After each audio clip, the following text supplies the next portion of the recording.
안녕하세요. 오늘은 오랜만에 버스로 여행을 가려 합니다.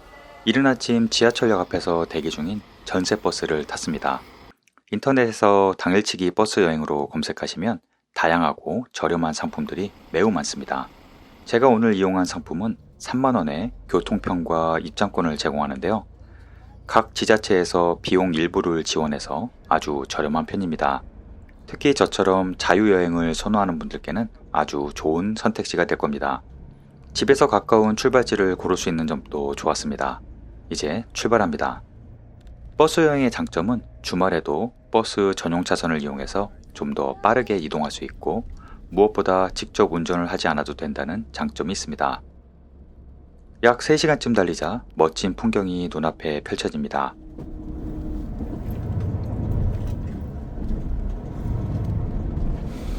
마치 바다처럼 넓은 호수가 나타나는데요. 이곳은 경북 영주시에 있는 영주호입니다.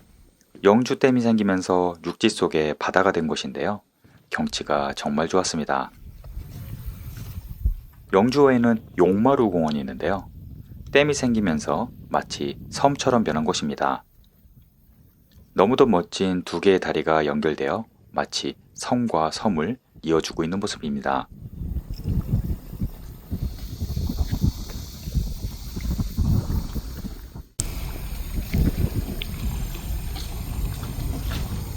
용마루 공원으로 내려가는 길은 무장의 길이라서 누구나 쉽게 걸을 수 있습니다.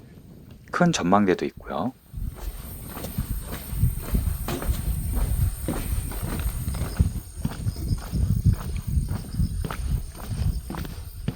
이렇게 데크길을 걸으면 마치 바닷가나 섬의 절벽을 걷고 있는 착각이 듭니다. 그만큼 호수의 규모가 대단했습니다. 첫 번째 다리의 이름은 용미교입니다. 구조가 아주 특이했는데요. 큰 기둥 아래로 와이어를 연결해서 만든 구조인데 디자인이 아주 멋지죠? 다리 바닥에 유리창도 있어서 제법 아찔했습니다. 다리 좌우 풍경도 시원했는데요. 호수에 수량이 많아서 더욱 멋졌던 것 같습니다.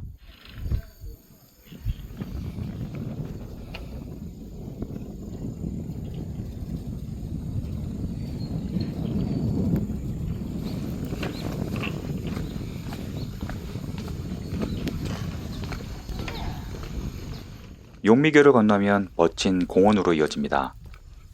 이곳이 용마루 공원인데요. 제1공원과 2공원으로 나눠집니다.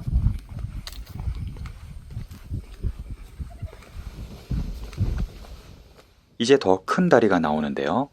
이곳은 용두교입니다. 길이가 약 150m 정도나 되는 현수교인데요. 규모가 상당히 큰 다리입니다.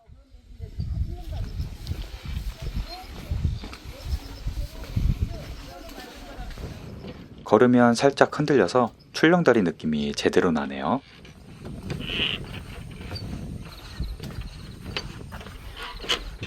오른쪽으로 햇살이 호수에 비쳐 아름다운 윤슬이 보입니다.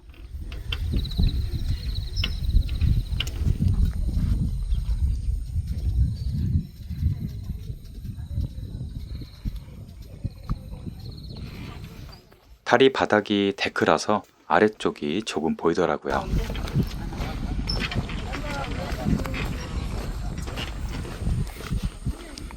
용두교를 건너면 바로 용마루 둘레길로 이어지는데요. 산책하기에 정말 좋았습니다.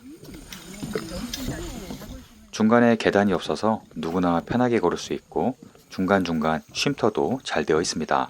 무엇보다 휴일에도 붐비지 않아서 한적하게 걷기에 좋았습니다.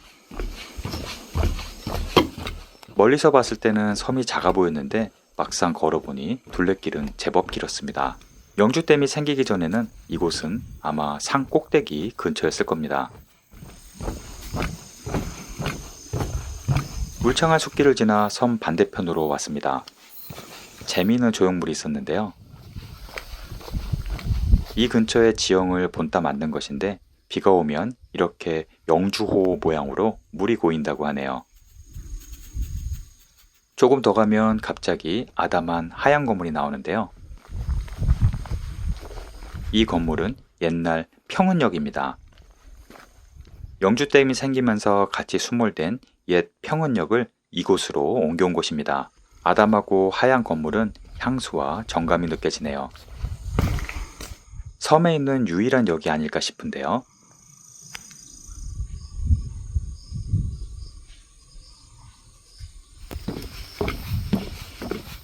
복귀할 때는 다른 방향으로 바라보면서 또 다른 감동으로 다가옵니다.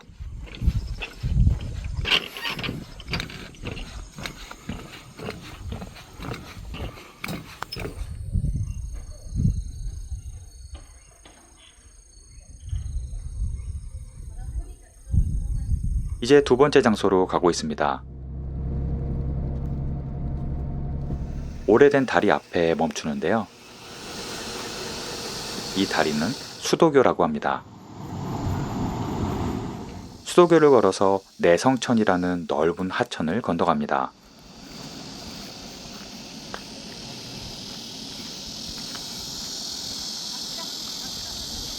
내성천이 삼면을 휘감고 있어서 마치 섬처럼 보이는데요. 경상북도 3대 물돌이 마을 중에 한 곳입니다. 이곳은 무섬마을입니다. 무섬마을은 반남 박씨와 선성 김씨의 집성촌인데요.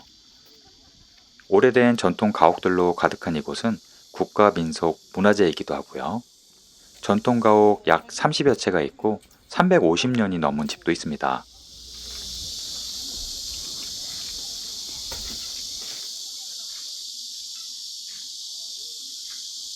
한옥 민박도 있었습니다.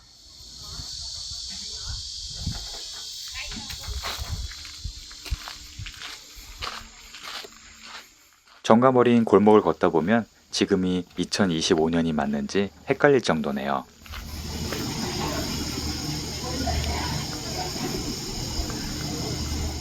실제 주민들이 거주하는 곳이다 보니 잘 가꿔져 있고 정리도 잘 되어 있었습니다. 각 집마다 역사가 있고 모두 다르게 생겨서 하나하나 보는 재미도 있었습니다. 하루쯤 이런 곳에서 푹 쉬었다 가고 싶은 생각도 절실했네요.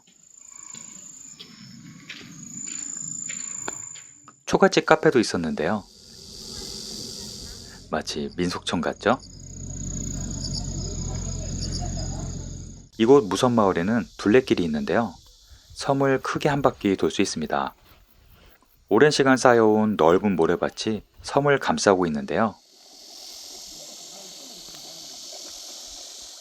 이렇게 물놀이를 즐기는 분들도 계시더라고요.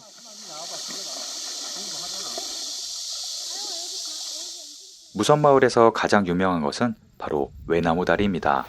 수도교가 생기기 전에는 유일한 교통수단이 이 외나무다리였습니다.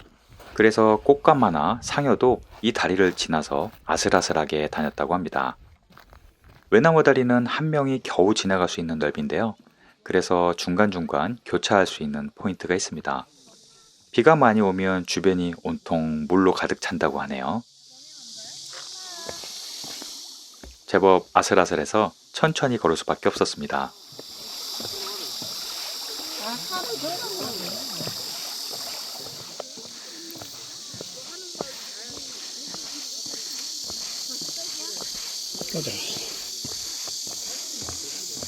전국에서도 이렇게 긴 외나무다리는 아마 이곳뿐일 겁니다. 외나무다리를 건너면 예쁜 포토스팟도 있고 둘레길이 계속 이어집니다.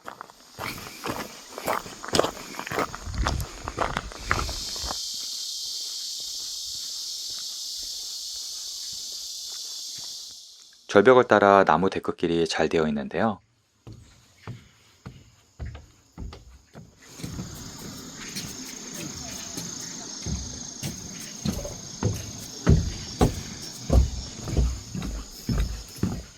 조금 더 올라가니 예쁜 한옥이 나오는데요.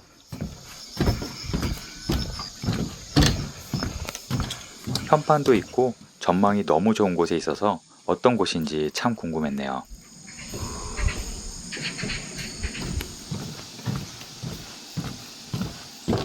섬을 크게 한 바퀴 돌아서 다시 수도교 쪽으로 도착했습니다.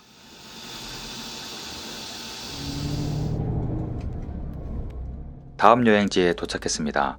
주차장 주변에 상권이 좋아서 여기에서 점심을 먹기로 했습니다.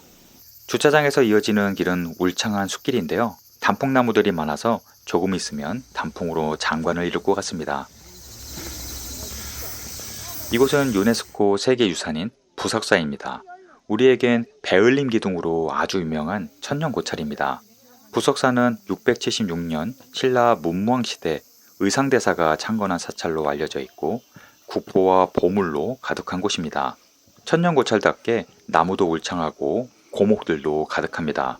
입구에 단간지주가 있는데요. 사찰의 규모가 커서인지 단간지주도 컸습니다.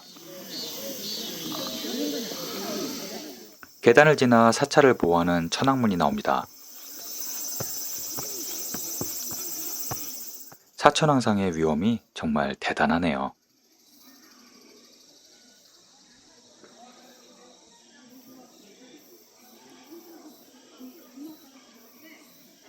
천왕문을 지나도 한참 숲길이 이어지는데요. 겹겹이 보호하고 있는 느낌입니다.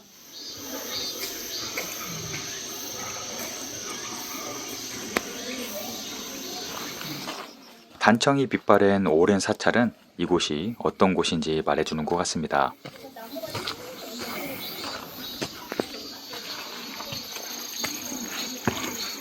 오래된 나무 기둥을 지나면 어떤 경치가 펼쳐질지 기대하게 됩니다.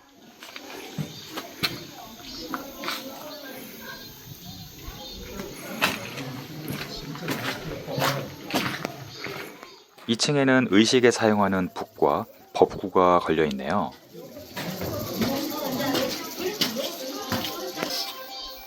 특이하게도 이 건물은 아래쪽에서 보면 2층 건물, 위쪽에서 보면 1층으로 보입니다. 이제 유명한 안양문이 나왔습니다. 안양은 극락을 뜻하는데요. 2층을 보시면 부처님 6분이 보일 겁니다. 하지만 이 부처님은 실제 불상이 아니고 지붕 처마의 모양의 착시 현상을 일으키는 건데요. 멀리서 보면 영락 없는 불상처럼 보여서 현연불 또는 공포불이라고 부릅니다. 신기하죠?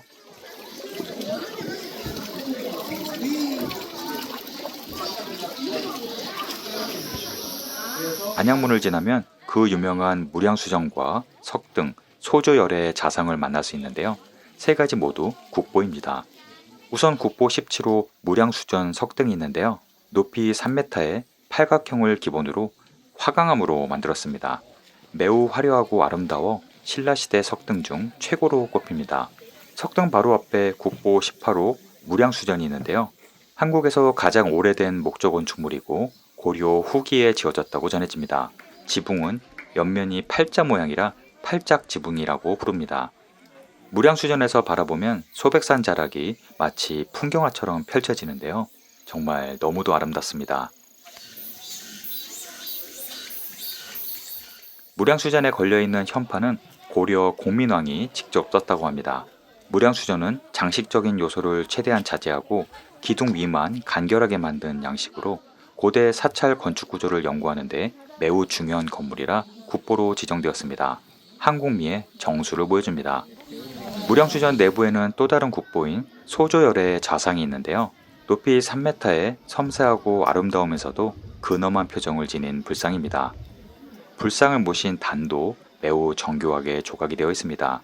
불상 뒤에는 부처의 후광을 의미하는 광배라고 부르는 조각도 감탄을 자아내게 합니다.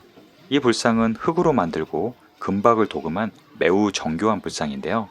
내부에는 그 유명한 베을림 기둥이 있는데요.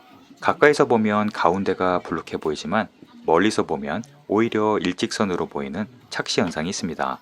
특이하게도 무량수전의 문을 열면 불상의 정면이 아닌 측면이 보이도록 배치한 것도 독특하네요.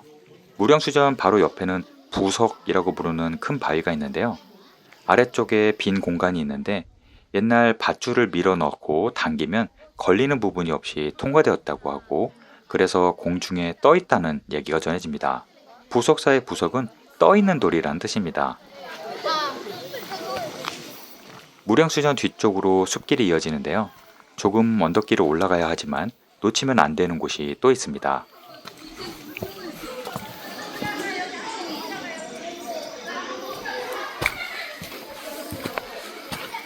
약 10분쯤 언덕을 올라가면 국보 19호 조사당이 나옵니다. 조사당은 부속사를 창건한 의상대사를 모시는 전각인데요.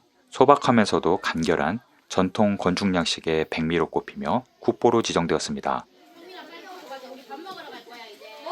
그런데 조사당 오른쪽에 철창으로 만든 것이 보이는데요. 철창 안에 이 작은 나무는 조사화라고 합니다. 전해지는 얘기는 의상대사가 이곳에 쓰던 지팡이를 꽂았더니 뿌리를 내리고 지금까지 살아있다고 전해집니다. 한때 이 나무의 잎을 다려 먹으면 아들을 낳는다는 얘기가 전해지면서 지금은 이렇게 철저하게 보호를 하고 있습니다. 조사당 내부에는 원래 국보 46호 조사당 벽화가 있었는데요. 총 6면이었고 사천왕과 제석천, 범천을 그린 그림이었습니다.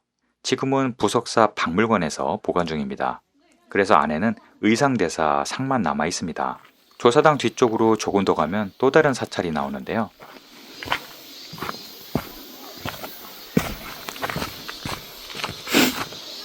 부석사의 가장 끝쪽 자인당입니다.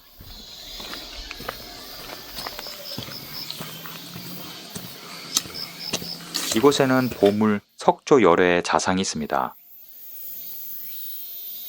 이렇게 석불 3개가 나란히 놓여 있어서 신비로운 기운이 더 강하게 느껴지네요.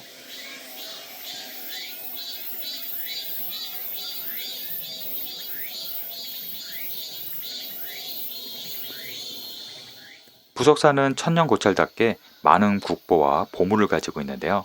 가장 멋진 보물은 수목화처럼 겹쳐 보이는 소백산 경치였습니다.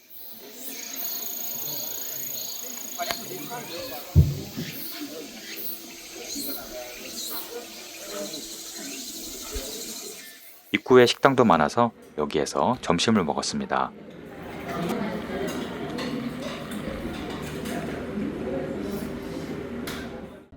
점심을 먹고 마지막 장소로 이동 중입니다. 이곳도 주차장이 정말 넓었습니다. 이곳은 세계문화유산 소수서원입니다. 소수서원은 임금에게 현판을 수여받은 최초의 사액서원인데요. 일종의 지방 국립대학입니다.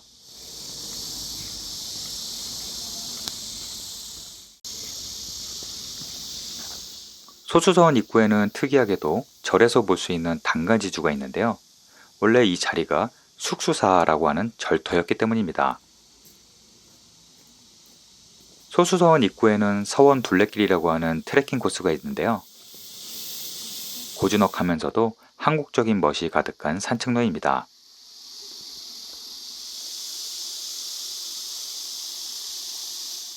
조용히 흐르는 하천은 큰 다리를 건너 맞은편으로 갈 수 있는데요.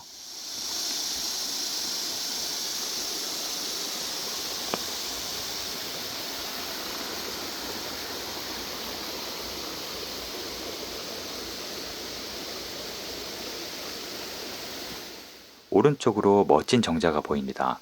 선비들의 풍류가 느껴지네요.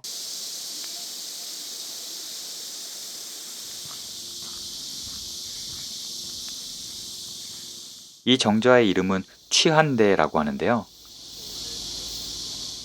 화려하진 않지만 기품 있고 우아한 자태를 뽐냅니다.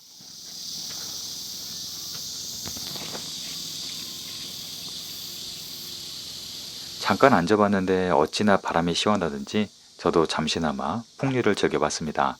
취한대를 지나 오솔길이 계속 이어집니다. 조용히 사색하며 걷기에 참 좋았는데요.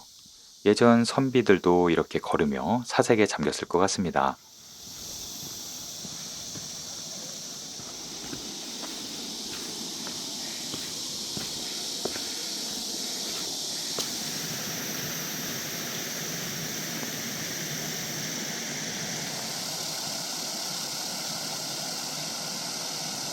다시 다리를 건너 소수서원 쪽으로 넘어갈 수 있습니다.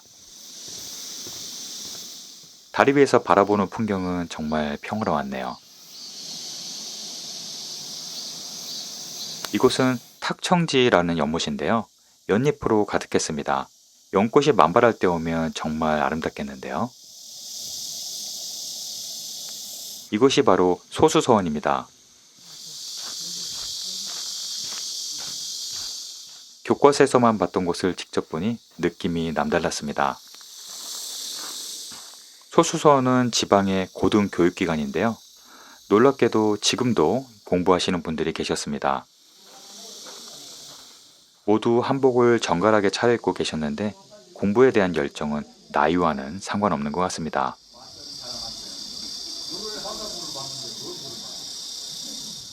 이 정자는 경념정이라고 하는데요. 선비와 유생들이 토론을 하던 곳입니다. 현판은 퇴계 이황의 글씨라고 하네요. 정자 바로 옆에는 거대한 은행나무가 있었는데요. 무려 500년이 넘은 은행나무인데 하도 커서 은행나무라고 믿기지 않을 정도입니다.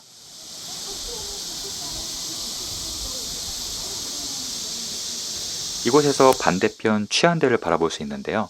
이렇게 경치가 좋으니 공부하기 싫었을 것 같습니다.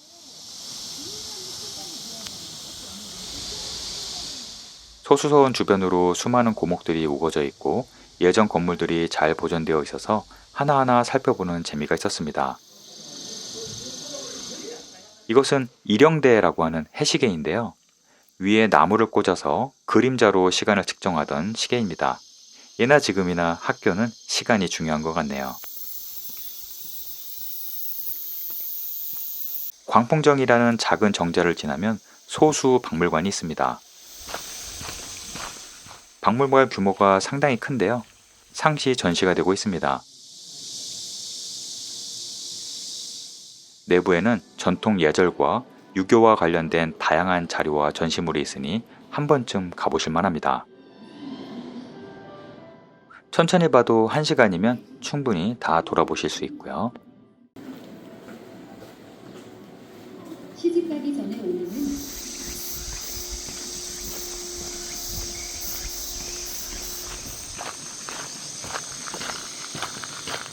박물관 옆으로 영주 선비촌이 있는데요. 입구에 식당도 많습니다. 선비촌은 마치 작은 민속촌 같은데요. 여기에서 드라마 촬영도 많이 했다고 하네요. 재미있는 체험도 할 수 있고 다양한 상점도 있었습니다. 한 번 더 해볼까? 한 번 더 해볼까요? 한 번 더 해도 되겠습니다.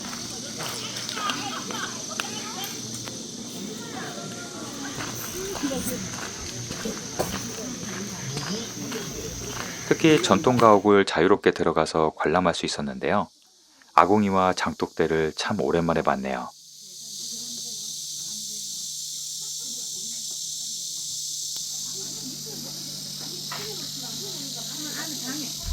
이렇게 전통 가옥 식당도 내부에 있고요. 붐비지 않아서 유유자적 천천히 산책할 수 있어서 좋았습니다. 아주 큰 양반가도 있었는데요. 내부는 체험시설과 숙박도 할 수 있었습니다. 조금 전 봤던 소수서원과 함께 관람하시면 좋은 경험이 되실 것 같습니다. 경북 영주시는 지속적으로 인구가 감소해서 최근 10만 명 밑으로 인구가 줄었다고 하는데요. 다양한 관광 명소가 좀 더 알려져서 많은 분들이 찾아왔으면 좋겠습니다. 여행 계획에 도움이 되셨길 바랍니다. 오늘도 시청해 주셔서 감사합니다.